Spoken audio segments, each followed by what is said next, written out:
بینەرانی ئازیزی پێشەنگ تیڤی سڵاو ئەم کاتتان باش. من سوهام حسێن لەگەڵ هاوکارم بنار مستەفا بەرنامەکانی ئەمڕۆ 6 ئەیاری 2021تان پێشکەش دەکەین. سەرەتا سەرخەتی بەرنامەکان. ئەیاری ئەمساڵ چۆن بەڕێکرا؟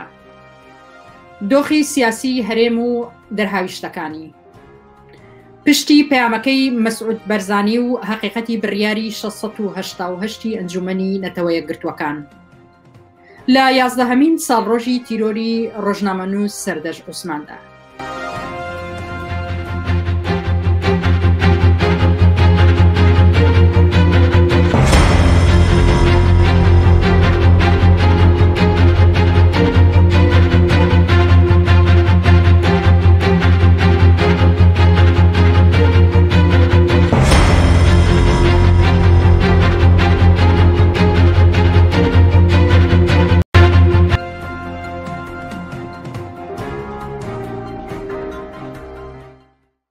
بینەرانی عزیزی پێشەنگ تیڤی لا یەکەم بڕگەی بەرنامەکانی ئەمڕۆماندا تاوتوێی ئایاری 2021 دەکەین. بزانین ئایاری ئەم ساڵ چۆن بەڕێکرا. بۆ تاوتۆکردنی ئەم بابەتەش ئیبراهیم حسینمان لەگەڵدایە. ئیبراهیم حسین، زۆر سپاس بۆ بەشداریت لە بەرنامەکانی ئەمڕۆماندا. لە ڕوانگەی ئێوە ئەم ساڵ ئایار چۆن بەڕێکرا بە بەراورد بە ساڵانی پێشوو؟ تایبەتمەندی ئایاری ئەم ساڵ چی بوو؟ زۆر سپاسانەکەم، سپاسی پێشەنگ تیڤی دەکەم بۆ ئەو چاوپێککەوتنەوە، هەروەها ساڕێزمەیە بۆ گوێگران و بینەرانی پێشەنگ تیڤی. بێگومان ئایاری ئەم ساڵ لە هەلومەرجێکی زۆر تایبەتە بەڕێکرا. چینی کرێکار لە سەراسەری ئەم گۆی زەویە لە هەلومەرجێکە پێشوازی لەیەکی ئایا کرد کە بەهۆی ڤایرۆسی کۆڕۆنا و پەتای کۆڕۆنا هەموو بەشەریەت لە گەرنتینە و لە دابڕانێکی کۆمەڵایەتی فراوانە ئەژیا. ئەمە وای کرد کە بەو شێوەی کە پێویستە چینی کرێکار بزوتنەوەی کرێکاری، ناڕزایەتی کرێکاریەکان بەو شێوەیە تێنە چێشمە سەر شەقامی شارەکان. ئەمە ڕێگری گەورە و تایبەتمەندێکی دیاریکراوی بەخشیە هاتنە مەیدانی ئەم ساڵی بزوتنەوەی کرێکاری و ناڕزایەتیەکان و هاتنە مەیدانەکانی ئەم ساڵی چینی کرێکار لە سەراسەری دنیا لە ئوسترالیاوە تاوەکو ئەمریکا و ئاسیا. ئەمە ئەو هەلومەرجە بوو کە زوتنەوەی کرێکار تیایدا پێشوازی لەو ڕۆژە کرد لە هەلومەرجەکە کە بەشی هەر زۆری خێزانە کرێکاریەکان ئازیزانێکیان لەدەستدا بوو، داوقی خەفەت و حەسرەتی لە دەستدانی ئازیزانێکی ئەزگار زۆریان کە دەکرات لەسەر شەقامەکان لەگەڵ هاوچینەکانیان نابن بەهۆی پەتای کۆڕۆناوە و بەهۆی ئەو هەوساویەی کە پەتای کۆڕۆنا بەهۆی لاقەیبوون و گرنگی پێنەدان بە سەلامەتی ژیان و گوزەران و سەلامەتی بەشەر سەرمایەداری هێنابوویەوە ئاراوە. ئەمە هەلومەرجێکی تایبەتی فەرز کرد بەسەر بزوتنەوەی کرێکاری و هاتنە مەیدانە کرێکاریەکانی ئەم ساڵ. لەلایەک و لەلایەکی تر خۆشی بەهانەیدا دەستی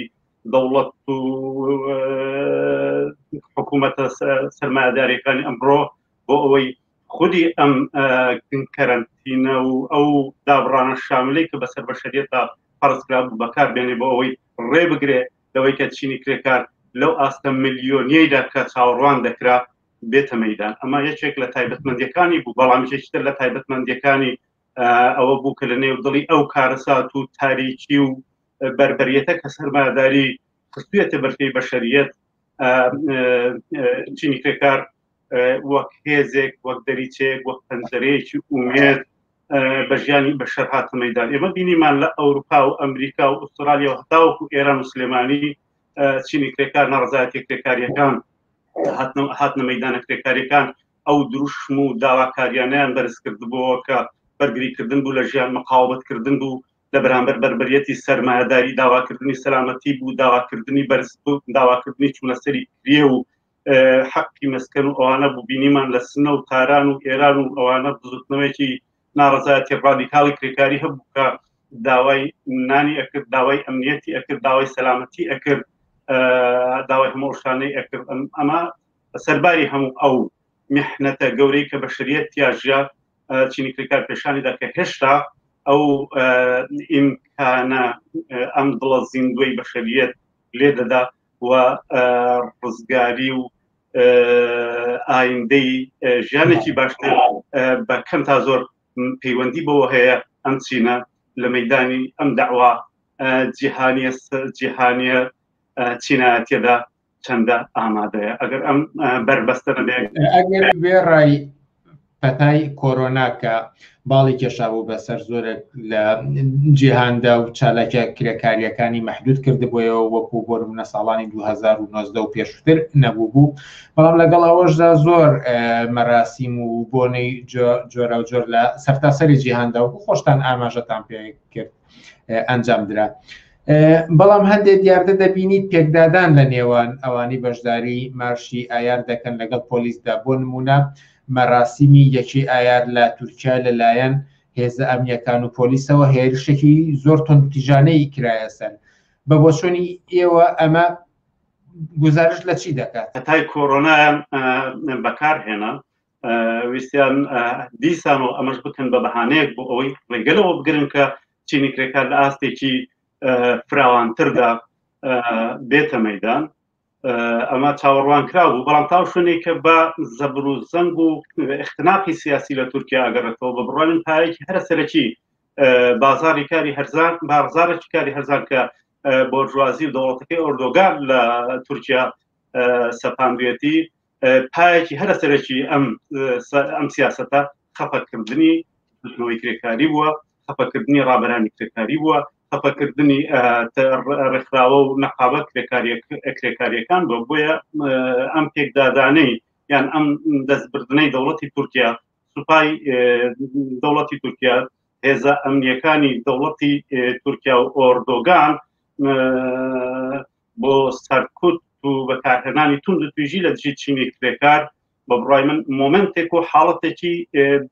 دائیمی و جێگیری سیاسەتی دەوڵەتی بۆرژوازی تورکیا بۆ ڕاگرتنی ئەو سەرمایەداریە پەککەوتەیە کە لەسەر کاری هەرزان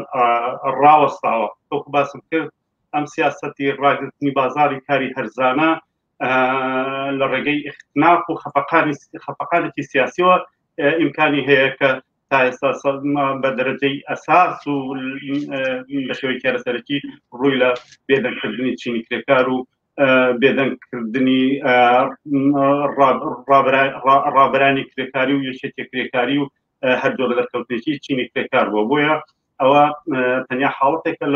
لەو سیاسەتە جێگیر و بەردەوامەی کە سەرمایەداریی داماوی وەکو تورکیا بۆ ڕاگرتنی بازاری کاری هەرزان لە تورکیایە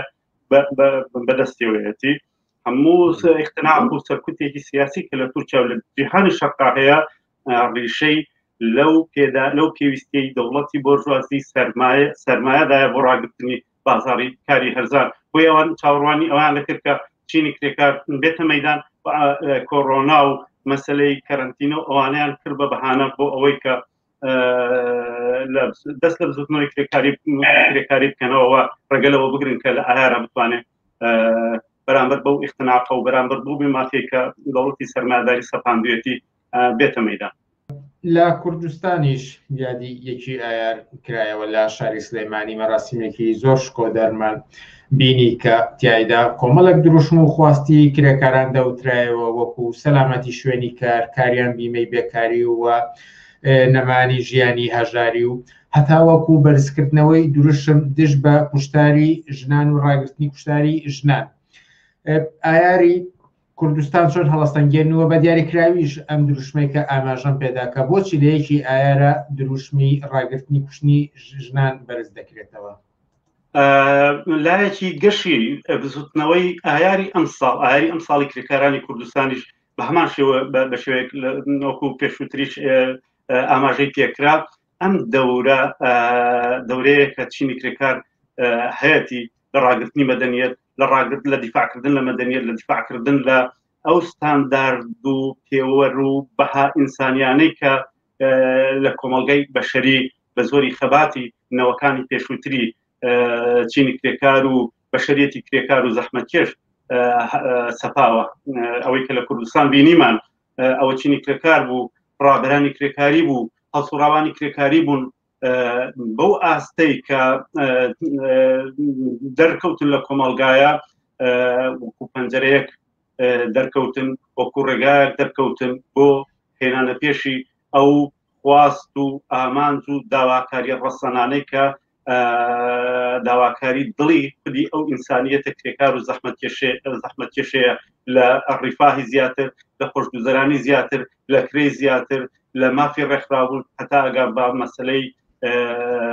مەسەلەی ژنان چونکە بزوتنەوەی ڕزگاری ئەم کۆمەڵگایە ڕزگاری بەشەریەت لەم جەور و ستەم و نایەکسانی کە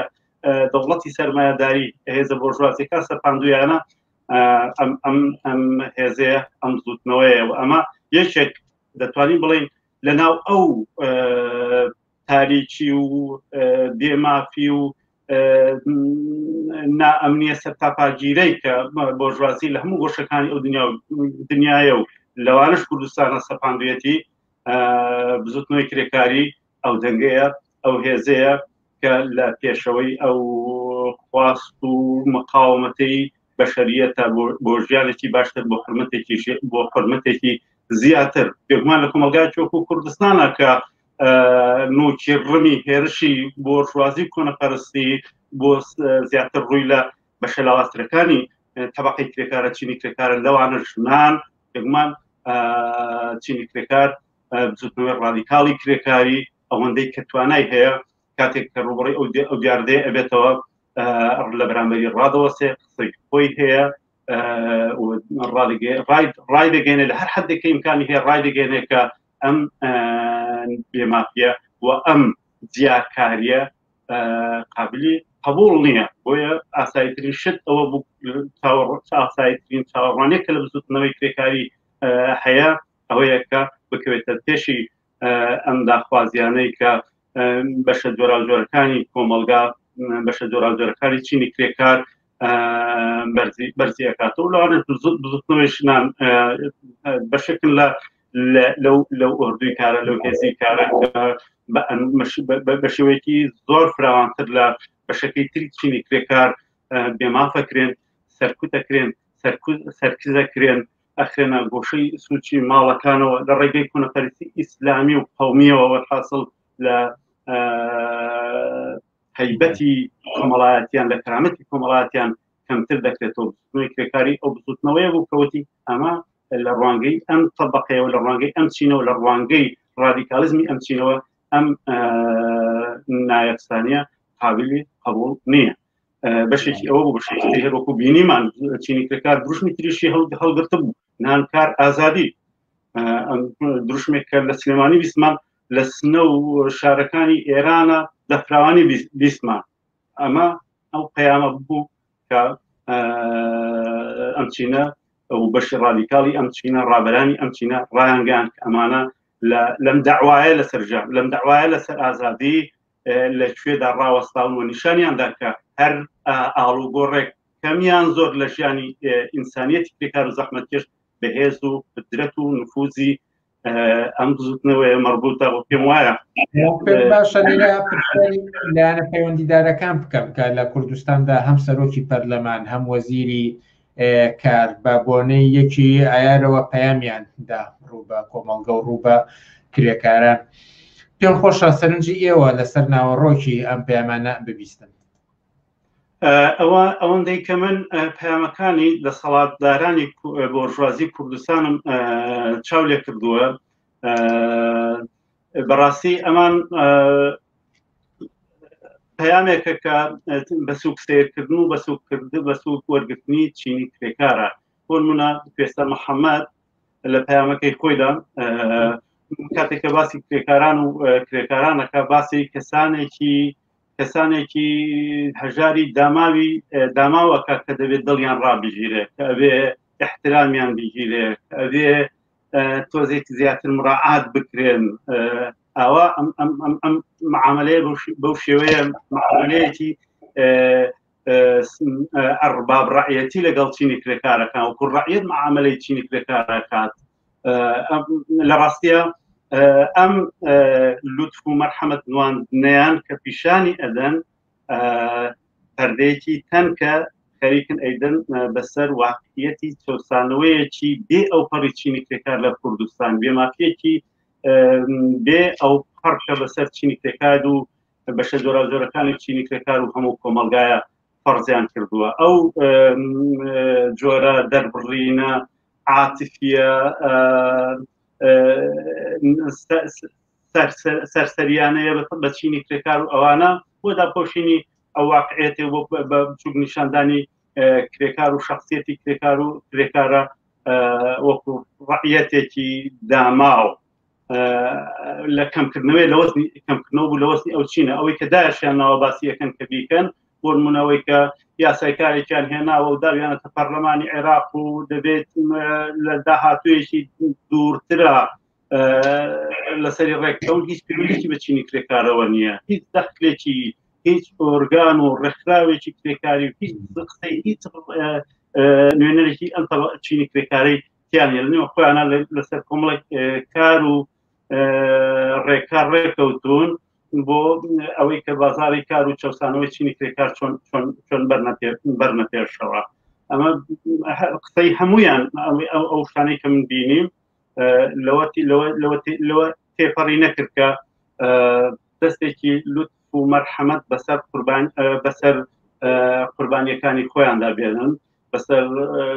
ئەو چینی کرێکارێکە لە ڕوانگەی ئەوانەوە زەعیف و داما و لاوازە پێی بێت دەستێکی بەسەردا بێنن قناعەتی پێ بکەن و ڕەعاتی بکەن و ئەمانە بەڵام بەرحەڵ تەوەقوع و چاوەڕوانی کە چینی کرێکار لە ژیان هەیەتی هێزگار لەوە لەسەرترە هەر کاتێک کە لەو کۆمەلگایدا ڕێکخراوە کرێکاریەکان ئامادە بن بوونیان هەبێ ڕابەرانی کرێکاری قسەکەر و بڕیاردەری کێشەکانی چینەکەی خۆیان بن ئەو کاتە دەکرێت قسە لەسەر قسەکە چێتە جێگایشی تر و معلومە ئەو جۆرە مامەڵە سووک و ئەرباب ڕەعیەتێ لەوانە قبوڵ ناکات ئایاری ئەم ساڵ بەڕێکرا تاوەکو ئایاری داهاتوو چی چاوەڕوانیەکتان هەیە کە بزوتنەوەی چینی کرێکار لە ماوەی ئەم ساڵەدا بیکات بۆ ئەوەی کە هەنگاوێک نزیکتر بێتەوە لەو خواستانەی کە ئەم ساڵ بەرزیان کرد بێتەوە دیار بەبەستمان بە دیاریکراوی لە کوردستانە وەکو دو پرسیارێک و بە کورتی فەرموو من چاوەڕوانێکم لە بزوتنەوە ئەگەر لیستی چاوەڕوانیەکانی خۆم لە بزوتنەوەی کرێکاری و لە ڕابەرانی کرێکاری لێرە باسکەم ڕەنگە لیستێکی ناواقعی بێتە بەرچاو بەڵام بەرحاڵ ئەوەی کە گرنگە ئەوەیە بزوتنەوەی کرێکاری ڕابەرانی بزوتنەوەی کرێکاری بۆ دابینکردنی هەر ئاستێکی ژیان بۆ ئەوەی کە بتوانن دەور و دەخالەتێکی کاریگەرتر دەور و دەخالەتێکی گەورەتر لەو کۆمەلگایەدا بجێڕن دەبێت بە فکری یەکگرتنی و ڕێخستنی هێزەکانی چینی کرێکارەوە بن ڕێکخراوە کرێکاریەکان دەبێت پێک بێن دەبێت لە بیری ئەوە دابنیشین ئەو بزوتنەوەیە لە کارگەکان لە کارخانەکان لە ئاستی گەڕک و لە هەر شوێنێکی ئیمکانی هەیە لە هەر شکڵێکی کە ئیمکانی هەیە دەست بۆ ڕێکخراو بوونێکی زیاتر ببرێ بە بڕوای من هەموو کۆمەڵگا خودی چینی کرێکار خودی ئەو ژیان و گوزەرانەی کە ئێستا چینی کرێکاری کوردستان تایەتی دیارە مەباسی کرێکاری و چینی کرێکاری کوردستانەکەین بە تەحدید بەوە دیاریکرا بەوە گرەی خواردووە ڕابرانی ئەم چینە چەندە مەسەلەی یەکگرتن ڕێکخراوبوون ڕێکخراوە کرێکاریەکان کۆبنەوە گشتیەکان ئەکەنە بابەتی گەرمی قسە و باسەکانی خۆیان ئەگەر شتێک گرنگ بێ لێرەدا ڕابرانی بزوتنەوەی کرێکاری لە بیری دابن ئەوەیە کە ئەم ڕۆڵە وەربگرن ڕۆڵی ڕابەرانی بزوتنەوەیەکی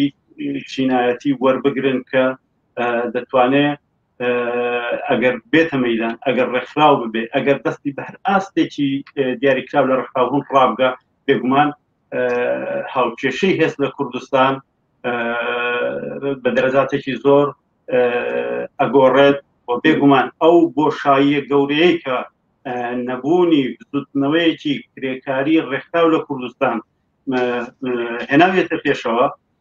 بە دەرەجاتێکی زۆر پڕاکاتەوە بۆیە ئەوەی کە زۆر گرنگە مەسەلەی ڕێکخراوبوون مەسەلەی پێکهێنانی کۆبوونەوە گشتیەکان حتا خولی گۆڕینی مەشغەڵەی ڕێکخراوبوون ئەوەی کە چ جۆرە ڕێکخراوبوونێک ممکنە دەکرێت دەستی بۆ بێت گرنگترین شتی بڕای من زوتنەوەی کرێکاری و ڕابەرانی ئێستای زوتنەوەی کرێکاریە ئەمە ڕێگا ئەدا زوتنەوەی کرێکاری ئیتر لەو مەرحەلەیە لەو قۆناغە دەربازی ببێ وەک زوتنەوەیەکی سیاسی جددیتر دەربکەوێت کە دەتوانێت قسەی جددیتری هەبێ و دەتوانێت ئیدعانامەی خۆی لە کێشمکێشی سیاسیدا لەسەر هەموو کۆمەلگا بە شێوەیەکتر و جددیتر بەرێتە پێشەوە ئەمە چەندە گۆڕێک بە مەشغەڵەی زوتنەوەی کرێکاری و ڕابەرانی کرێکاری لە کارگە و کارخانە و گڕک و شار و شوێنەکانی ژیانە باسێکی بە بڕای من زۆر گرنگە ئێستا لە هەر کار زیاتر کاتێتی ئەمە بگۆڕین بە باسی گەرمی نێو کۆڕ و کۆمەڵەکانی دوو کەسی سێ کەسی چوار کەسی لە هەر ئاستەکە کە ئیمکانی هەیە. ئیبراهیم حسین چالاکوانی سیاسی زۆر سپاس بۆ ئەم دەرفەتەی پێدەین.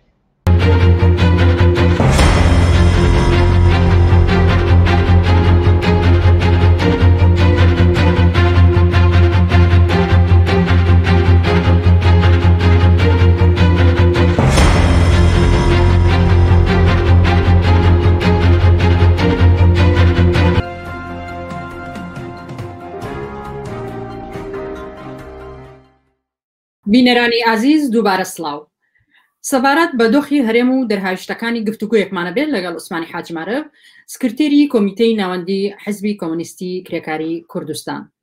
هاوڕە عوسمان ئەم کاتت باش. ئەم ماوانە دۆخی هەرێمی کوردستان شاهیدی کۆمەڵێک جوڵەی دیبلۆماسی و سیاسی و تەنانەت سەربازیە. لەوانە فەزای هەڵبژاردن و دانووسانی نێوان لایەنەکان بۆ بەشداریان لە هەڵبژاردنەکانی پێشوەختەی عێراقدا. لەلایەکی ترەوە پەلامارەکانی داعش بۆ سەرهێزی پێشمەرگە و کۆبوونەوەی نێوان کازمی و وەزارەتی پێشمەرگە هەروەها جموجۆڵ سەربازیەکانی تورکیا لە هەرێم ئەمانە لەگەڵ کۆمەڵێک دەرهاویشتی جۆراوجۆری نێودۆخی سیاسی هەرێمی کوردستانن. ئێوە چ لێکدانەوەیەکتان هەیە؟ ئایا کوردستان کەوتۆتە سەر دەورەیەکتر لە ئاڵوگۆڕی سیاسی یان هەر لە درێژەی ئەو چەقبەستنەدایە کە پێشووتر بوویەتی؟ فەرموون. زۆر سپاس بۆ پەیوەندیەکەت و سڵاو بۆ بینەرانی بەرنامەکەتان. زایشن ئاڵوگۆڕ ڕۆختێک کە بازەکەین کاتێکگەڵێن لە شوێنێکە لە وڵاتێکە لە چوارچێوەی جۆغرافیا ئاڵوگۆڕ بۆ ئاڵوگۆڕەکە مانای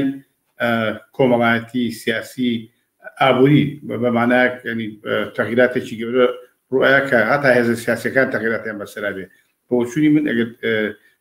ئاڵوگۆڕ لە کوردستانە باسکەین شتێکی جددی و قوڵ یا مەسەڵەن مەسائلێک کە ژیانی کۆمەڵگەی گۆڕی بێ کۆمەڵگە مەسەڵەن لە شوێنێک کۆچووە شوێنێکی تر یا هێزە سیاسەکان هاوسەنگی هێزی سیاسەکان ئاڵوگۆڕی بەسەرا هاتوێ یا تا پەیوەندی نێوان سیاسەکان چوێتە ئاسێکی ترەوە. بۆ چوونی من هێر هێنانوبردنێکە کە مەسەڵەن لە کوردستانە پارتی هەیە و یەکێتی هەیە هێزە ئیسلامیەکان هەند گۆڕان هەیە ئەلاما کاتە ئەترازی جەماوەری هەیە ئەتوان بڵێن ئەوە سێدەیە ئەم هێزە سیاسیانە کوردستان کاموو جارە تعبیرەکەین داگیریان کردووە گەندەڵیتیاکان خۆرخی سامانیان کردووە و لە نێوان خۆیانە خاچاخشێتی دزین بەنەوت بە بازرگانی دزێتی پەیوەندی لەگەڵ ئێران پەیوەندی لەگەڵ تورکیا پەیوەندی لەگەڵ مەسەڵەن بەغا لاما کاتە دەور و موقعیتێک کە ئەمریکا لە ناوچەکایەتی ئەمانە سیناریۆیەکن کە ڕۆژانە ئەیبینین بە شێوەیەکی گشتی دووبارە ئەبێتەوە و هێزە سیاسەکان مامەڵی سیاسی گەمەی سیاسی هێنانوبردن لەم کەینوبێنایەکەن چوارچێوێکە لە شوێنێکشە هەڵبژاردنەکەن لە شوێنێکەوە داعش هەبوو کۆتایی پێهات لە شوێنێکە شانزەی ئۆکتۆبەر بوو. عمومەن مێژوویەکە کە ئەم هێزە سیاسیانە ئاڵوگۆڕێکی جدی لە کوردستانە بەمانایە کە مەقازانجی خەڵبێ ئستقراری سیاسی بتیا جێگیر بێ و جێبەجێبێ ناتۆتە دی بەمانای تاکید کەمەوە کوتی کەمەوە ئەنی ئەگەر بڵێن کوردستانێک کە پڕە لە جێژاوی سیاسی پڕە لە ناجیگیری سیاسی پڕە لەوەی کە بوار بۆ ئەم هێزە سیاسیە زوتنەوەی ناسیۆنالیستی و بە هەردوو حزبەکە یەکێتی و پارتیەوە وەڵا چوارچەوەی ئەو هێزە سیاسیانش کە لە دەوروبەری ئەم دوو حزبە سیاسیە ماوەڵی سیاسیەکەن ئیتفاقات دەکەن پارەی لێخۆن ژیانی حزبەکانیان کە بەسەر بن ئەچن ناو پەرلەمانەوە عمومەن ئەمە هەلومەرجێکە کە ئەتوانم بڵم بە سێ دەی تا ئێستا لە سێ دێ تا ئێستا بە شێوەیەکی بەردەوام دووبارە بێتەوە نە کوردستان جێگیری سیاسی تیابوون ئەو گێژاوە سیاسی هەبووە و نەتوانیانە حکوومەتێکی مشتەرک سابت دروستکەن و پەیوەندیەکانیان لەگەڵ وڵاتانی دەوروبەر و بەتایبەتی لەگەڵ بەغا لێهێنان و بردنە تا مەسەڵەن چەند جار تووشای هێزەکەیێنێتە ناو کوردستان و بە چەندی کیلۆمەتر دوای بە ئیتفاقی بە شتێک ئاڵوگۆڕشی کێتە پێشەوە کە هیچ دەک پێوەندی بە ژیان و گوزارانی خەڵکۆنیە بەڵکو بە زەرمەند و زیانە بۆ ژیان و گوزارانی خەڵک لەما کاتە بۆ ئێران لەما کاتە بۆ دەور موقعیتێک کە ئەمریکا جارێک ئەڵە هێزەکان ئەگەڕێنەوە جارێک بەسەرن دوای گەڕان و هێزەکانی المهم بەبەسمەوە کە ئەگەر سوالەکە لەوە بێ کە پێمان وابێ لێکدانەوە بینە پێشەوە ئاڵوگۆڕشی جدی لە کوردستانە ڕوویاوە و ئاڵوگۆڕە ئیستیقلالی سیاسی دروستکە ئەم گێژاوە سیاسێتەوە بێەوە ژیان و گوزەرانی خەڵک بە شوێنێ بگا نەخێر هیچ ئاڵوگۆڕێکی ڕووینەوە تەنها شتێک کە لە ذهنێتی خەڵک و دەور و موقعیتێک کە خەڵک بیێریکە دەمێکە زانین کە خەڵک ئەم دەسەڵات ئەم دوو دەسەڵاتە بڕن دەسەڵاتی پارتی دەسەڵاتی یەکێتی دەسەڵاتی بنەماڵات دەسەڵاتی هێزی میلیشیا کۆتایی پێبێت و خەڵک ئەوێ خەڵک ئەم دەسەڵاتە بڕوە بەڵام بەداخەوە زۆر مەسەر لە هێنان و بردنایش لە ماوەڵە و جۆرێک ماوەڵەکەی بواە کە خەڵک دووجار خاتە چاوەڕوانیەوە خاتە بێئومێدیەوە ینی واقعیەتی ژیانی خەڵک بێئومێدیە لە بەرامبەر دەسەڵاتە نایەوێ بەڵام خودی ئەم دەسەڵاتەش و بزوتنەوەی کوردایەتی و ئەحزابی بۆرژوازی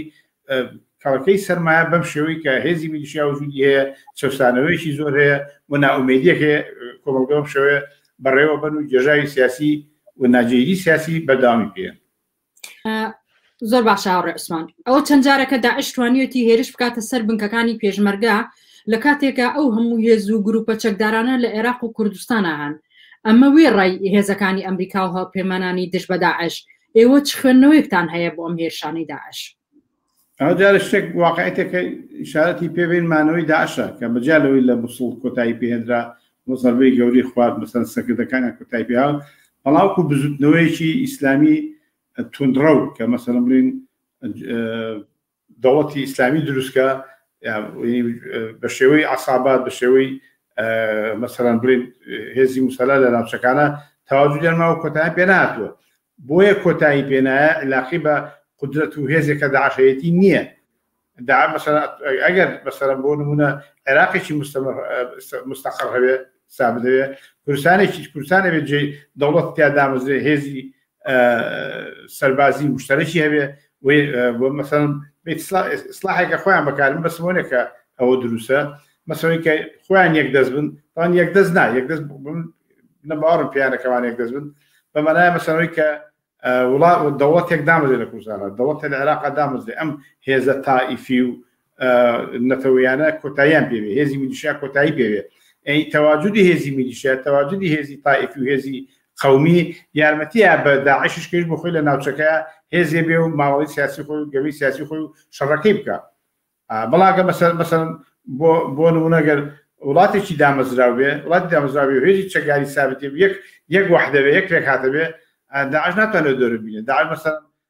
ناتوانێت لە ئێران ئەو دۆری کە لە کوردستان بێت لە ئێران ببینێ ناتوانێت دۆری کە لە مەسەڵەن کوردستان و عێراق بینێ بچێت لە تووشیا ببینێ بێژگەل لە ئەعمالێکی مەسەڵەن کرچووکاڵ لە شوێنێکا تەقینەوەی و کاشتێ بکە بەڵامی کە داعش لە کوردستان و لە عێراقایکە هێرشکردە سەر دیاتەکانە هێرشکردە سەر هێزی پێشمەرگەی هێرشکردە سەر معسکەرەتەکانە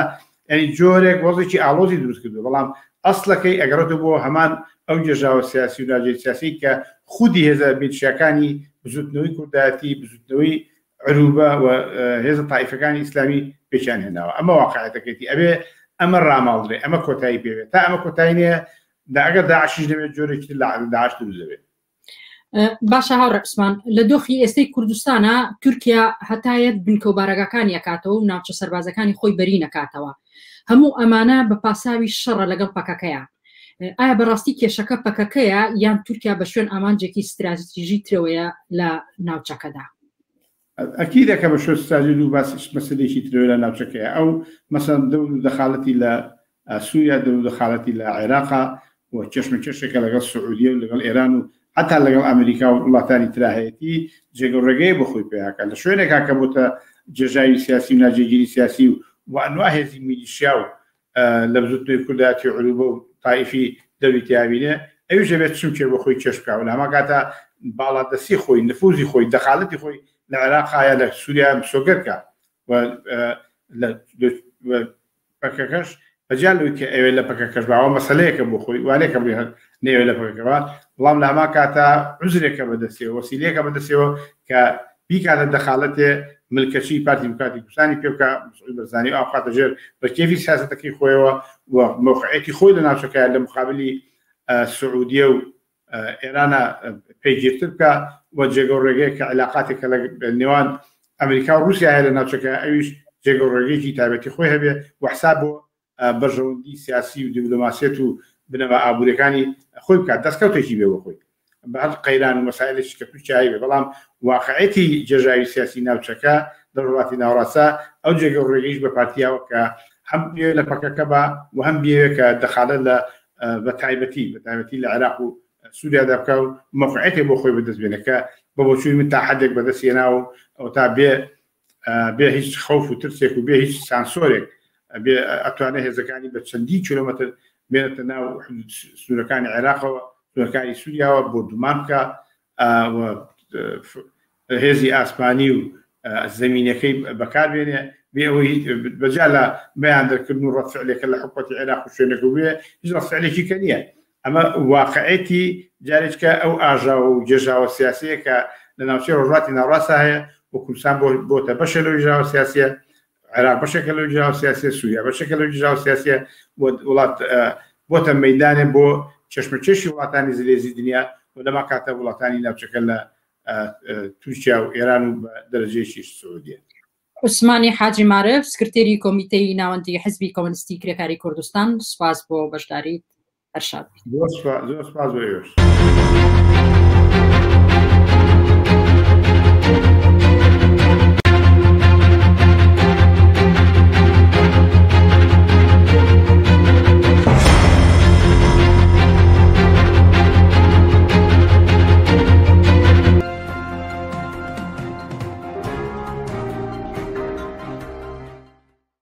بینەرانی عزیزی پێشەنگ تیڤی لە بەشێکی تری بەرنامەکانی ئەمڕۆماندا سەبارەت بەو پەیامەی مەسعود بەرزانی کە لە یادی 30 ساڵەی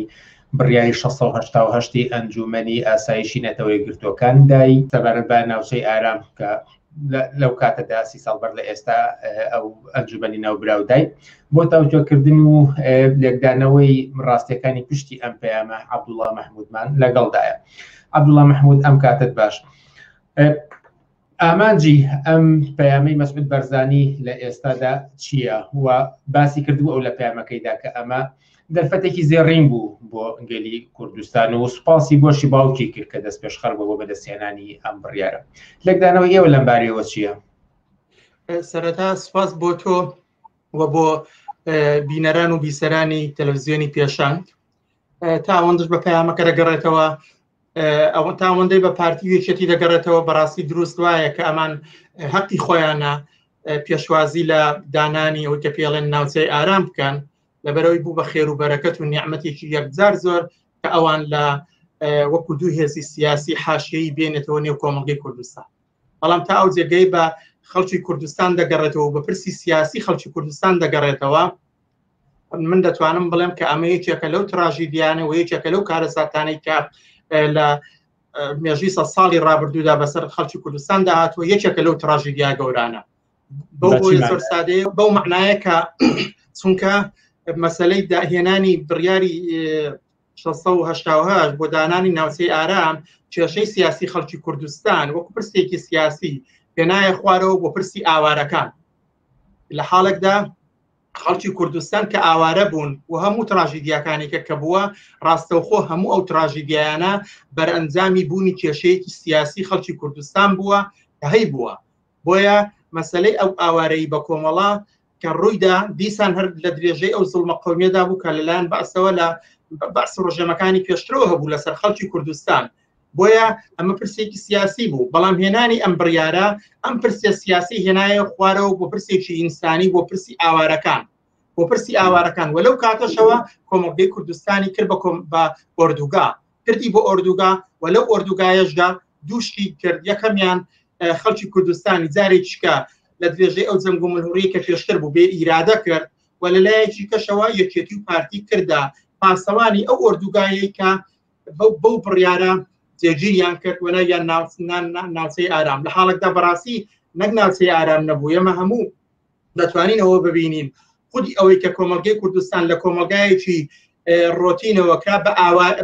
بە ئۆردوگایە کرا بەوەی کە خەڵکی کوردستان تەنانەت بۆ ئەوەی نان و ئاویانە بێت چاو لە دەستی UN و ڕێکخراو لە دەستی UN کران بۆ پارێزگاریان بە حساب یەکێتی و پارتیان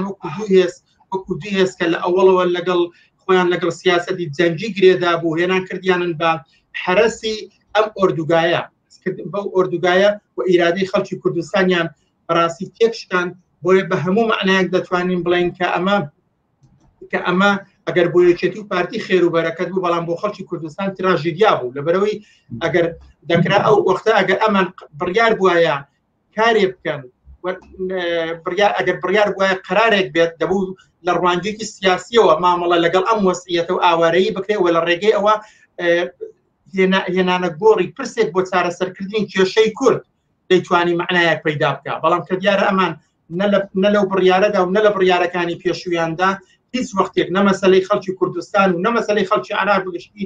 مەبنا نەبووە هەر بۆیە خودی ئەو بڕیارەیان بۆ وێنە کە بتوانن دەخالەتی خۆیان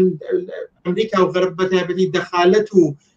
دەستێوەردانی خۆیان لە ناوچەکەدا فراوانتر بکەن چۆن لە ئاسی عراقدا هەیە بوو لە ئاسی کوردستانیژا درێژە پێدەن ئەمە لایەنێکی بوو دووەمیش بوو بۆ ئەوە بوو کە پرسی سیاسی کوردستان بێن نەخوارەوە زیاتر لە پرسێکی سیاسیەوە کە دەبوو وەڵامی سیاسی پێ بدرێتەوە بیکەن بە پرسی ئاوارەکان و لەوە عەتفی لە ڕێگەوە بێن عەتف و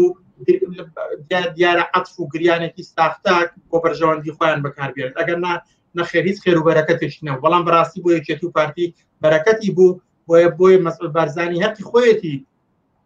خۆیەتی پێشوازی لەوە بکە ئەوەی کە ئێستا دەسەڵاتیان هەیە و هەموو داهاتم سەروەتی ئەم کۆمەلگایان لە ماوەی 30 ساڵدا لە دەستی خۆیاندا قۆڕخ کردووە بەرهەمی ئەم حاڵەتە بوو کە هەیە کە دیارە تا ئێستاشی لەگەڵ بێ مەودایەکی زۆر لەگەڵ ئەو دۆخی ئەو کاتە لەگەڵ ئێستا هەر نییە و تا ئێستاش ئەم کارەساتی ئەوەی کە ئەم بڕیارە هات کە ناویان ناوچەی ئارام هێشتا کۆمەڵگەی کوردستان نائارامە هێشتا خەتەریات وشتی وڵاتانی مەنتیقە هەیە دروست لەسەر و خاڵە مەسعود بەرزانیش لە درێژەی پامەکەیدا ئاماژەی پێدا بوو کە ئێستاش مەترسی لەسەر خەڵکی کوردستاندا هەیە و داوای کردبوو کە هاوپەیمانان نێونەتەوەیەکان وڵاتانی تر بکەنە ئەولەوێتی خۆیان سەلامەتی و پاراستنی خەڵکی کوردستان لە ئەولەوێتی خۆیاندا دابنێن ئەمە چەندێک خەمخۆرێکی واقعیانەی سەلامەتی خەڵکی کوردستان لە ڕوانگەی ئێوە بەڵێ یەکەمیشت ئەوەی کە ئەم ناچارە پەنابەرێ بوو ئەوەی کە داوا لەوام کا بێن کە کوردستان پارێزن و کوردستان خەتەری لەسەرا خودی ئەوە نیشانەوەیەکەوان هێشتا دوای 30 ساڵ لەرە سەڵاتدارەتی دەسەڵاتێکی بوو دەڵێن خۆیان ناتوانن هیچ کارێک بکەن ناتوانن بەرگریەک بکەن ناتوانن لە بەرامبەر هیچ هێرشێکدا بوەستنەوە ناتوانن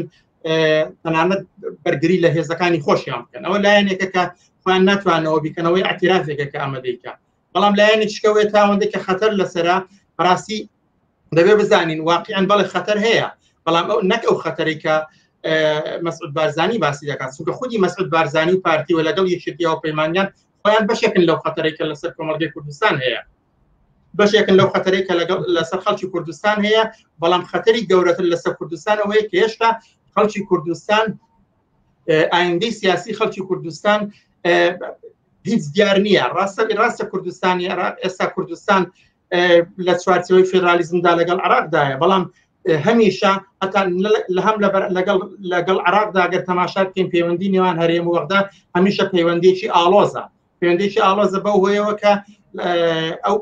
دانانی ئەو فێدرالیزمە بنەماکەی قەومی بووە هەر وەختێک ئەو دوولایەنە لەسەر بستێک زەوی زیاتر لەسەر سنوور لەسەر هەموو شتێکەوە وەگەوەی کە ئێستا دەبینی هەموو ڕۆژێک کێشەوەرایانە و هەموو ڕۆژەش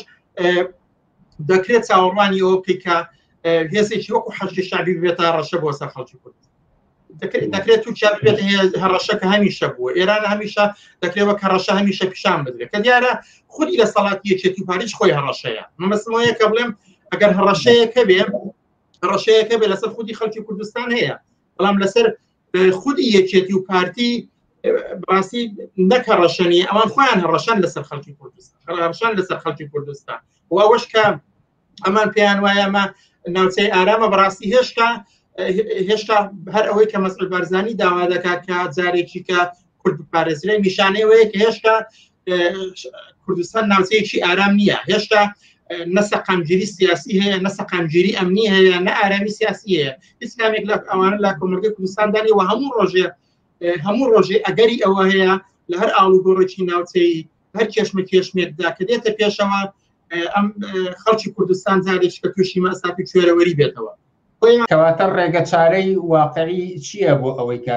ئەم مەترسیانە لەسەر خەڵکی کوردستان لەسەر کۆمەڵگەی کوردستان بە یەکجاری کۆتاییان پێبێت ئەگەر تەنانەت وا تەماشاشکەی پارتیۆکێتی خۆیان هەڕەشن بۆ سەر کۆمەڵگەی کوردستان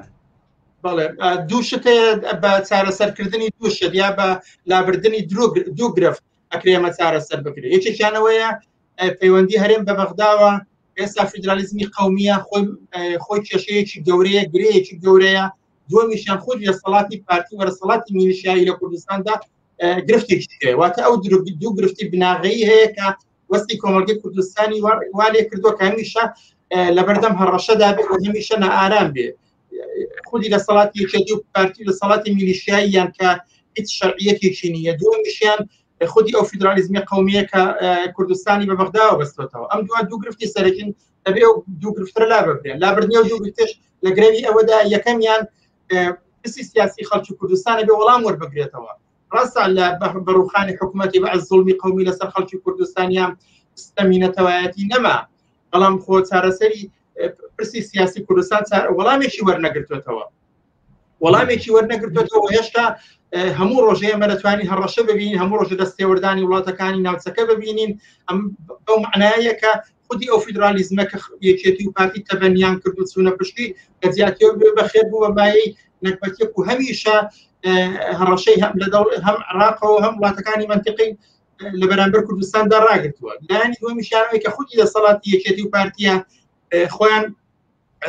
یەکێتی و پارتی بۆیە هەنچونکە و کێشە سیاسی خەڵکی کوردستان ماوە ئەگەر کێشەی سیاسی خەڵکی کوردستان بە چارەسەرکە ئەوان بە جۆرێک لە جۆرەکان بەڕە لە ژێر پیان ڕانە کێشرێ هێشتا لە هەموو دەورەیەکدا و لە هەموو کاتێکدا وەختێک شتێک بێتە پێشەوە باز دەکەن کە دەڵێن خەتەری خارجیمان لەسەرە دەڵێن پرسە نیشتیمانەکانمان چارەسەر نەبوو دەڵێن کێشەی نەتەوایەتیمان ماوە دەڵێن هێشتا دایان بیانوشت دێنن یعنی ئەو بیانوانەیان بەرەستەوە گرتەوە بۆی هەمیشە لە هەموو تون پێچەکاندا لە هەموو وەسیەتێکدا ئەو کەیسانە بەرەستەوە بگرن و خۆیان بەناحەق خۆیان بە پرسی سیاسی خەڵکی کوردستانەوە هەڵواسیەوە بۆیە چارەسەرەوەیە پرسی سیاسی خەڵکی کوردستان چارەسەر بکرێ بەڵام مانەی پرسی سیاسی خەڵکی کوردستانیش ئەبێ بزانین خودی یەکێتی و پارتی وەکو دوو هێز و سەرجەم بزوتنەوەی کوردایەتی کۆسمی سەر ڕێگەی ئەمە بۆیە بۆ ئەمە لە ڕێگەکە ئەوەیە کە لە ڕێگەی خودی خەڵکەوە و هێزی سێم ئەو هێزەی کە بە بڕیاری 1970 و بە پێشتریش لە ڕێگەی جەنگەوە خەڵکی کوردستان و خەڵکی تەواوی عەراب دیارە دەتوانم بڵێم بەتابەتیش خەڵکی کوردستانیان بێ ئیرادە کرد جارێککە لە ڕێگەی ئیرادەی خەڵکی کوردستانەوە خودی ئەم کەیسە بە چارەسەرکە یەکێتی و پارتی هەرگیز نوێنەرایەتی پرسی چارەسەری خەڵکی کوردستانیان نەکردووە هەر بۆیە هەمیشە ئەوان ئامانجیانەوە بۆ کە لە ڕێگەی پرسی سیاسی خەڵکی کوردستانەوە هاوبەش بن لە دەسەڵاتی مەرکەزیدا و داهات و سامانێک کە خەڵکی عێراقا ئەوان لەگەڵ حیزبەکانی هاوپەیمانیان لەگەڵ بزنەوە ئیسلامی و عەرەبیەکانی عێراقدا برابەشی بکەن و بۆ خۆیانی برن بۆیە ڕاستی ڕێگاوەیە کە پرسی سیاسی خەڵکی کوردستان وەڵام بەربگرێتەوە ئەویش وەڵامەکەی ئەوەیە یابێ لە عێراقدا دەسەڵاتێکی دیموکراسی ئەوەی کە پێ معنە بۆرژوازیەکەشی بێ دەسەڵاتێک بێتە سەرکەلانی کەم بڕوای بە مافی هاوڵاتی بوو نەبێ لەو چوارچێوەیەدا دەکرێت کوردستان معنایەکی هەبێ مامەڵەی شکەی لەگەڵ بکرێ ئەوەیە کە خەڵکی کوردستان و کوردستان بە فەرمی جیابێتەوە بێتە دەوڵەتێکی سەربەخۆ و لەو چوارچێوەیەدا ڕەشەیەک نەمێنێ و هەتا هەر هەموو هێڕش و هەرەشەیەک یا هەر خەتەرێکەوە کە پێڵەن دەرێکی هەبێ وەکو خەڵکی نێودەوڵەتی تەماشا بکرێت هێشتاوانەی سیان تەماشا ناکرێن بۆیە هەر بەو معنایە دەتوانم بڵم کە حتا ئەو دوو مەسەلەیە یەکەم کۆتایی هێنان ئەم فیدرالیزمی قەومپە پوچە وەڵام وەرنەگرێتەوە لە ڕێگەی زیابوونەوەی کوردستان یا هێنان دەوڵەتێک لە عێراق دەکە مافی هاوڵاتی بەڕاستی بناسێت کە ئەوەش لە ئێستادا بەڕاستی ممکن نییە لایەنێک کەشەوەیە کە بەڕاستی من پێم وایە کوردستان و خەڵکی کوردستان ئەوەندە بە مەعنا واقعیەکەی بەکردەوە ئەوەندە لە یەک دوورکەوتونەتەوە ئەوەندە لە یەک دابڕاون بوونەتە تقریباً دوو کۆمەڵگەی تەواو لە یەک جیاواز بوونەتە دوو کۆمەڵگەی تەواو جیاواز تەنانەت کێشە و گرفتەکانیشان لەگەڵ یەکتر جیاوازی هەیە لەوانەیە فەرقێکە بێت لە عێراقدا عێراق وەکو دەوڵەت بەڕسمی ناسراوە بەڵام خۆ کوردستان وەکو دەوڵەتیش بەڕسمی ناسراوە بابەتێکی فراوانترە بەڵام ئەو بابەتە زۆر سەرنجڕاکێش بوو بە لامەوەکە ئاماژەت بەوەدا پارتی و یەکێتی سوود لە دۆخی ئێستا وەرەگرن ئەوەی کە ئەم کێشەی کۆمەڵی کوردستان ڕێگەچارەی خۆی نەدۆزیوەتەوە پارتی و یەکێتی نان لەمە دەخۆن ئەگەر لەسەر ئەمەیە ڕوونکردنەوەی زیاتر بدەن کە بە چ مانایەک ئەمان سوود لەم گرفتەی ئێستا دەخۆن بەڵێ بەو معنای کە خودی یەکێتی و پارتی و سەرجەم حسابی بزوتنەوەی کوردایەتی لەسەر ئەساسی بوونی زوڵم و ستەمێکی قەومی کە لەسەر خەڵکی کوردستانە پێیان گرت و هاتوونەتە مەیدان و ناسنامەکەشیان ئەوەیە وەک خۆیان دەڵێن ئەمان بۆ ڕزگاری خەڵکی کوردستان هاتوونەتە مەیدان ڕزگاری خەڵکی کوردستانیش معلومە تا ئەو کاتەی ستەمی میلی لەسەر خەڵکی نەک ستەمی میلی بەڵام تا ئەو کاتێک کە کێشەی خەڵکی کوردستان وەڵامێک وەرناگرێتەوە بەوەی کە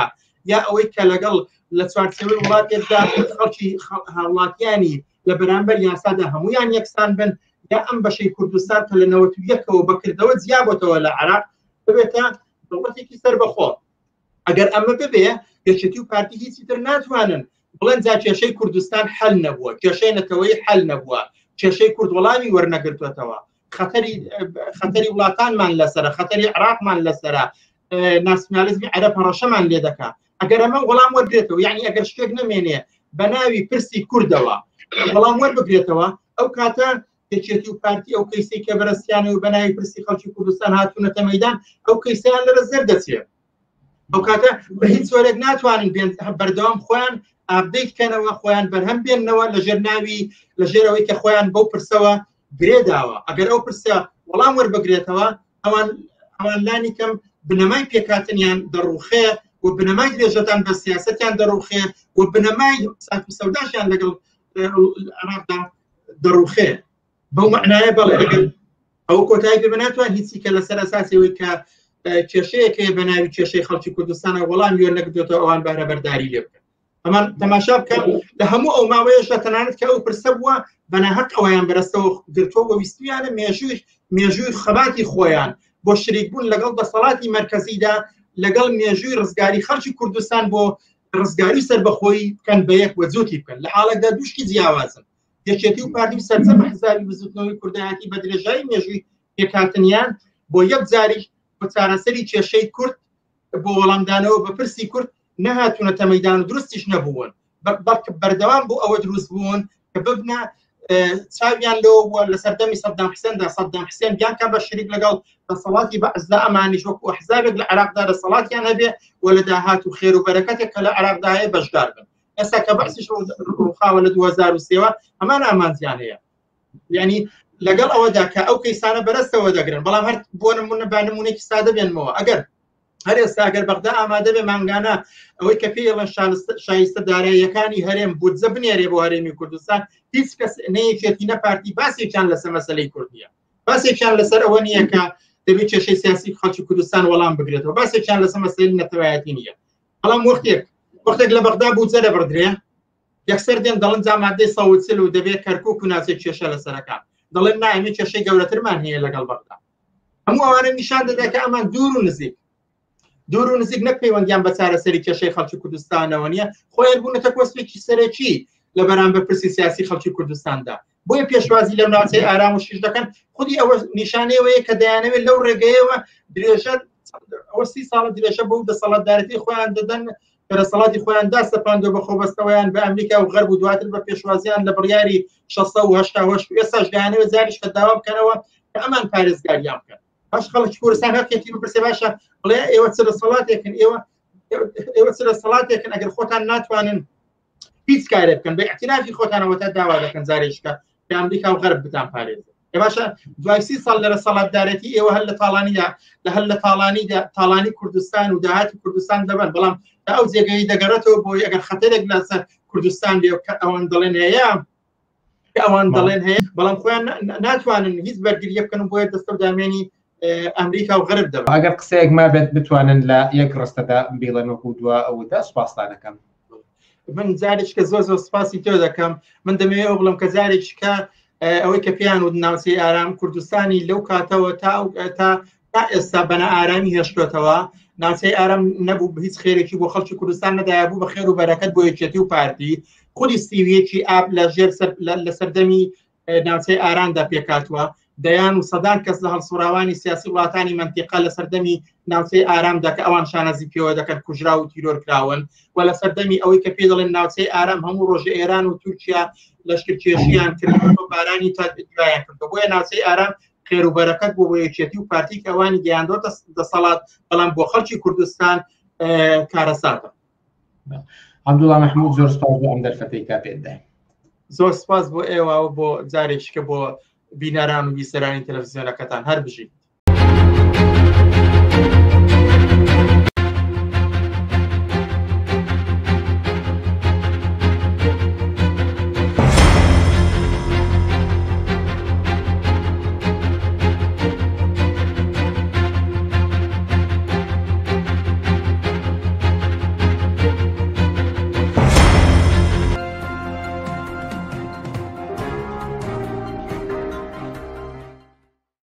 لا 11مین سەرڕۆژی تیرۆری سەردەش عوسماندا گفتوگویەکەکەین لەگەڵ دەشتی جەمال لێپرسراوی ڕێکخراوی دەرەوەی حزبی کۆمونیستی کرێکاری کوردستان. ئەم کاتت باش هاوڕێدەشتی سەردەش عوسمان پێویستی بە ناساندن نییە چونکە ڕەمزی سمبولی ئازادیە لە کوردستان. لە یادی 11مین سەرڕۆژی تیرۆری سەردەش عوسماندا ئێوە وەک ڕێکخراوی دەرەوەی حزبی کۆمونیستی کرێکاری کوردستان خۆپشاندانتان ئەنجامدا لە بەردەم بارگای حکوومەتی هەرێم لە لەندەن. لەسەر ئامانجی ئەم خۆپشاندانە و چۆنێتی بەڕۆچوونی قسەمان بکە فەرموو. ئەم کاتتان باش پێش هەموو شتێ ئەو بڵێم کە لێرەوە سەری ڕێز و نەوازش بۆ سەردەش عوسمان و هەموو ئەوانی کە لە پێناو ئازادی و خۆشبەختی خەڵکی کوردستانە ژیانیان سپات دانەوێنم ئامانج لەم خۆپشاندانەی ئەمڕۆ لە بەردەم بارگای حکوومەتی هەرێمی کوردستان جارێکی تر بیرهێنانەوەی کەیسی سەردەش عوسمان و هەموو ئەو تاوانانەیە کە لە سایەی دەسەڵاتی حزابی بۆژوا ناسیۆنالیستی کووردا لە بەرامبەر خەڵکی ئازادی خوازدا بەڕێوە چووە. ئێمە ئەمڕۆ لە ڕێگای ئەم ناڕەزایەتیانەوە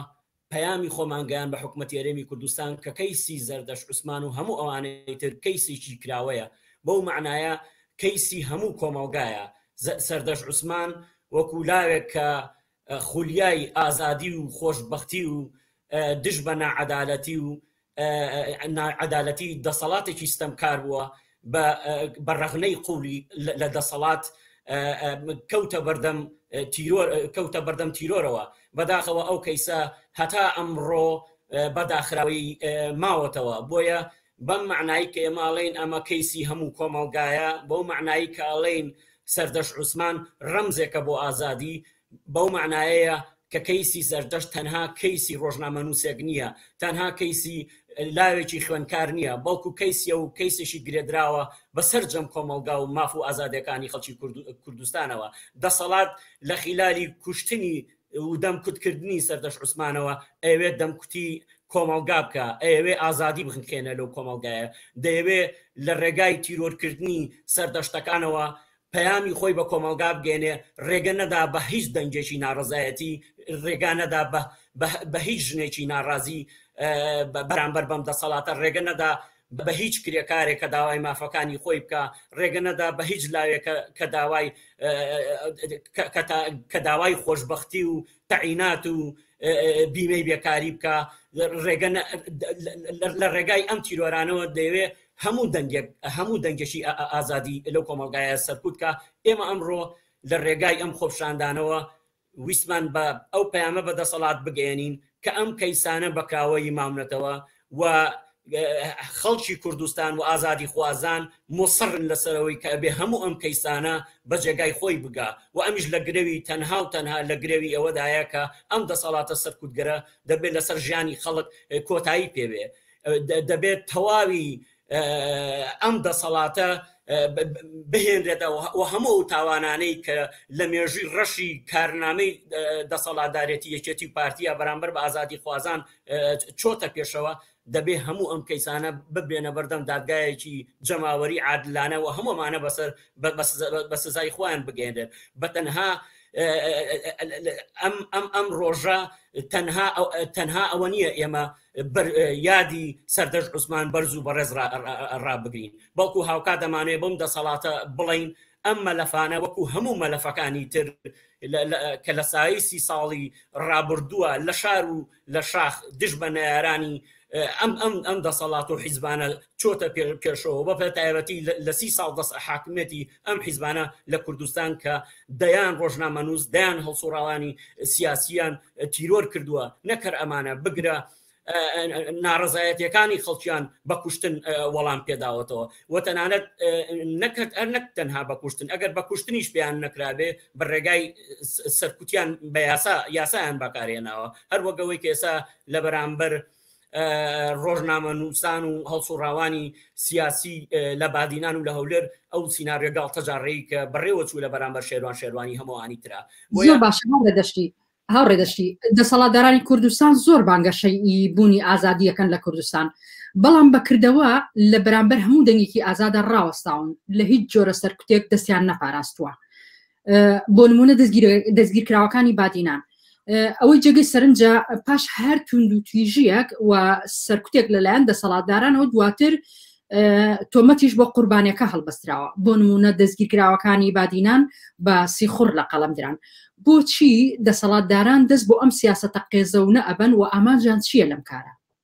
بە بڕای من ئامانجان دوورخستنەوەی ئەو کەیسەیە لەسەر خۆیان ئەیانەوێ لە خلالی ئەمەوە ناڕزایەتەکانی خەڵک خامۆشکەنەوە دەیانوێت بە خەڵک بڵێن ئەوە بە دنیای دەرەوەی خۆیان بڵێنەوەی دیعایی کە هەمیشە دەیکەن لە کوردستانە دیموکراسیەوەی کە ئازادی هەیە دەیانەوێت ئەو زەخت و فشارانە لەسەر خۆیان کەمکەنەوە بۆیە هەمیشە دوای هەر تیرۆرێک وەختێک کە ناڕزایەتیەک لە کۆمەلگایە بەڕێوە چوو بێ فەورەن هەوڵیان داوە لیژنەی بە ناوی لیژنە دروستکردن و وەختی ئەمەشیان بۆ نەچۆتە سەر هەوڵانەوە توهمە بسازن بۆ ئەو کەسانە بۆیە ئەمانە هەوڵێکن لە ڕاستای سەرکوت و دەمکوتا کە دەسەڵات بەرامبەر بە هەموو دەنگێکی ئازادی خواز لە کوردستانە بەڕێوەی دەبا دەیەوێت ڕێگا ونکە لە بەردەم خەڵک و لە بەردەم ڕای گشتی و ئەو ناڕزایەتیانە لەسەر خۆی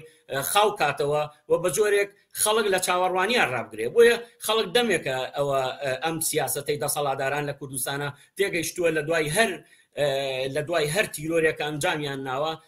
و بە تایبەتی ئەومان بین نەچێ بە گوتم لە 30 ساڵی ڕابردووە دەسەڵات بەرامبەر بە نەیارانی خۆیان دەیان شێوازی جۆرا و جۆری تیرۆر و کوشتن و ڕفاندن و ناوزڕاندن و لە کەدارکردنی شخصیات و کەسایەتەکانیان بڕێوە بردووە هەموو ئەمانەش بۆ ئەوە بووە کە ئەم کەسانە لە پێشچوی ڕێی گشتی بشکێنن و لە خلالی ئەمەوە بە خەڵک بڵێن کە ئێمە ڕێگە نادەین بە هیچ دەنگێکی ناڕازی ئێمە ڕێگە نادەین بە خۆپشاندان ڕێگە نادەین بە مانگرتن ڕێگە نادەین بە کۆبوونەوەی خەڵک ڕێگە نادەین کە خەڵک بۆ مافەکانی خۆی بێتە سەر جادە داوا بکات لە خلالی ئەم پەیامانەیانەوە دەیانەوێ خەڵک سەرکوتکەن و خەڵک بەدەستی بەتاڵ بنێرنەوە ماڵەوە و ئەو پەیامە بە کۆمەلگا بڵێن کە ئێمە ڕێگەی جۆرا و جۆرمان هەیە بۆ ئەوەی کە ئێوە دەمکوتکەین ناڕزایەتەکانتان بەرینە دواوە و هەموو خەڵک خامۆشکەنەوە بۆیە بە بڕای من ئەوانە هەوڵێکی قێزەوەنی دەسەڵاتە هەمیشە دەستیان بۆ بردووە و بەڵام هەمیشەش ناکام ماونەتەوە هەر بۆیە دەمێکە خەڵک لەم سیناریۆ گاڵتەجاڕیانەی دەسەڵات تێگەیشتووە و ئەمە جێگای هیچ بڕوایەک جێگای بڕوا نەماوە لەلایەن خەڵکی ناڕازی کوردستانەوە هەروەکەوەی دەبینی کە لە ناڕزایەتەکانی چەند مانگ و چەند ساڵی ڕابردووە کە خەڵک چۆن نەفرەت و ناڕزایەتی بەرامبەر بەم دەسەڵاتە دا ئەبارێنێ و چۆن هەڕێدەشتی پاش 11 ساڵ لە کەیسەکانی ئازادی و قەڵەم لە کەیسی سەردەش عوسمانەوە تا سۆرانی مامە حەمە و ئەوانی تر هەروە بە هەڵواسراوی ماوەتەوانێ لە دۆخێکی ئەوهایە ئەبێت چی بکرێت تا ئەنجامی ئەم کەیسانە بەلایەکدا بخرێەوە پرسی ئازادی و ڕەخنەگرتن وەک مافێکی بنەڕەتی لە کوردستان بچەسپێنرێت چی بکرێت؟ بڕای من تەنها و تەنها ڕێگا چارە یەخستنی خەبات و ناڕەزایەتەکانی خەڵکی کوردستانە، یەخستنی خەبات و ناڕەزایەتەکانی خەڵکە جیاکردنەوەی سەفی ناڕەزایەتەکانە لەو ئەحزابانەی کە نوێنەری چینی بۆژوازین لە خاوەن مۆڵ و کۆمپانیاکان لە خاوەن ڤێلاکان تەنها ڕێگا ئەوەیە کە خەڵک ئیرادە بکە دەسەڵاتی جەماوەریدان بزێنێ و خەڵک هەنگاو بە هەنگاو ناڕەزایەتەکانی خۆی لە گەڕک لە کارگەکان لە شار و شارۆچکەکان یەکخا ڕێکخراوە جەماوەریەکانی خۆیان دروست بکەن دەسەڵاتداران لە هەنگاوی یەکەما بخەنە ژێر فشارەوە بۆ دەست بەجێ هەموو ئەو داخوازیانەی خەڵک کە لەسەر موچە لەسەر ماف و ئازادەکان لەسەر سەراتاترین مافەکانی خەڵکە هەمیشە خەڵک بەڕێگەی ناڕەزاتی بۆی هاتۆتە مەیدان هەر بۆشە خەڵک بە تەجروبە بەوە گەیشتووە کە ئەم دەسەڵاتە قابلی چاکسازی نییە، ئەم دەسەڵاتە قابلی ئەوە نییە وەک ئەوەی کە بڕۆی لە ڕێگەی پەرلەمان و لە ڕێگای هەتا ئیمزا کۆکردنەوە و لەم ڕێگەیانەوە دەسەڵات بەڵام بەخواستەکان بداتەوە. بۆیە بە معنایە تەنها و تەنها بۆ خەڵک بۆ ئەوەی کەم کەیسانە بەسەر ئەنجام بگا، بۆ ئەوەی کە ماف و ئازادی و یەکسانی و خۆشبەختی و خۆشگوزەرانی بۆ خەڵکی کوردستان بەرقەرار بێ، تەنها لە گرێوی یەخستنی ڕیزەکان و ناڕەزایەتەکانی خەڵکە هەنگاو بە هەنگاو بۆ کۆتایی هێنان بەم دەسەڵاتە ستەمگەرە کە بۆتە بەڵا بەسەر ژیان و ئایندەی خەڵکی کوردستانە. ئەومان لە بیر نەچێت بە تایبەتی ئێستا دەیانەوێت جارێکی تر کە لە قەیرانە گیریان کردووە جوابیان بەخواست و داواکاریەکانی خەڵک پێنیە دایانەوە جایەتی خەڵقەنەوە نێو سیناریۆی گاڵتە جارانەی هەڵبژاردن و بەوەی کە گوایە ئەمانە ڕۆنە بەغاو لە ئەنتیخاباتە خەڵکە خەنە بەردەم سندوقانی دەنگدان گوایە ماف و بەرژەوەندەکانی خەڵک لە بەغا پارێزن. ئێوەیە کە ماف و ئازادیەکانتان و مافی ژیانتان بەزە دەژ عوسمانەکان نەیاد، ئێوەیە کە سەدان لاوی ئەو کۆمەلگایەتان ناومێت کردووە کە ڕێگای ژیانی هات و نهاتی پەنابەری هەڵبژێرێ، ئێوەیە کە لە ژێر سایی دەسەڵاتەکەی ئێوەدا ماف و موچە و ئازادیەکان سەرەتاترین مافەکانی خەڵک دەستەبەر ناکەن.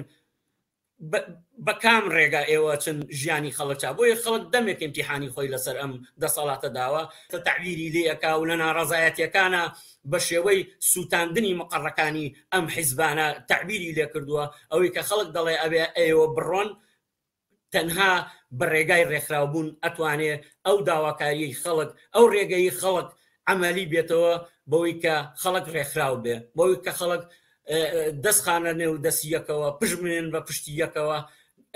سەفی ناڕەزایەتەکانی خۆیان یەکگرتوو بکەن هەنگاو بە هەنگاو دەرفەت بە دەسەڵات نیان کە دەسەڵات کە ناڕەزایەتەکانیان سەرکوت بکەن هەتا